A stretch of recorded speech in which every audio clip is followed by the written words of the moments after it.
जम्मू कश्मीर तो पहले ही ये तो एक मिलिट्री की छावनी बनी हुई है। यहाँ तो कोई कमी नहीं है फ़ौज की। और फ़ौज ने पिछले 30 साल यहाँ अपने फ़र्ज़ अंजाम देते हुए जम्मू कश्मीर के सिचुएशन को इस हद तक कंट्रोल किया कि यहाँ जमहूरी निज़ाम बहाल हुआ, चाहे पार्लियामेंट इलेक्शन हुए, चाहे असम्बली इलेक्शन हुए, चाहे पंचायत इलेक्शन हुए। अब फ़ौज का काम नहीं है। जैसे बहुत बड़े बड़े एक्सपर्ट्स जो हैं सिक्योरिटी के या फ़ौज के जो बड़े बड़े ऑफिसर्स हैं, वो सब ये मानते हैं कि जम्मू कश्मीर एक पॉलिटिकल इशू है, एक सियासी मसला है। इसका कोई मिलिट्री सोल्यूशन नहीं है। दुनिया की कोई भी ताकत, कितनी भी ताकतवर हो, चाहे वो अमेरिका क्यों ना हो, चाहे वो चाइना क्यों ना हो, अपने अवाम के साथ जंग नहीं लड़ सकते और उस जंग को कभी नहीं जीत सकते।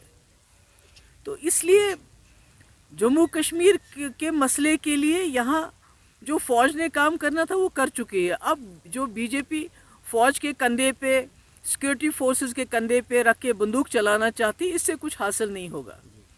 अगर मसलों का हल मिलिट्री के ज़रिए होता तो जो चाइना ने 20-22 फ़ौजी हमारे जो है उनको शहीद कर दिया, 2000 स्क्वायर किलोमीटर ज़मीन पे हमारे कब्ज़ा किया, वहाँ तो डायलॉग चल रहा है, वहाँ तो रिकन्सिलेशन की बात चल रही है।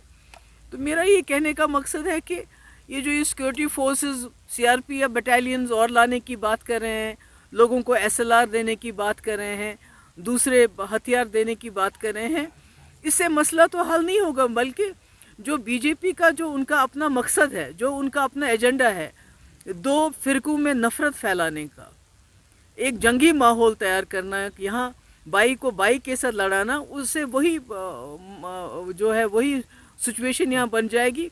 और जो बीजेपी बड़े बड़े दावे कर, अगर सब कुछ ठीक ठाक हो गया, अगर हालात ठीक है, तो फिर और फ़ौज क्यों मंगाई जा रही है?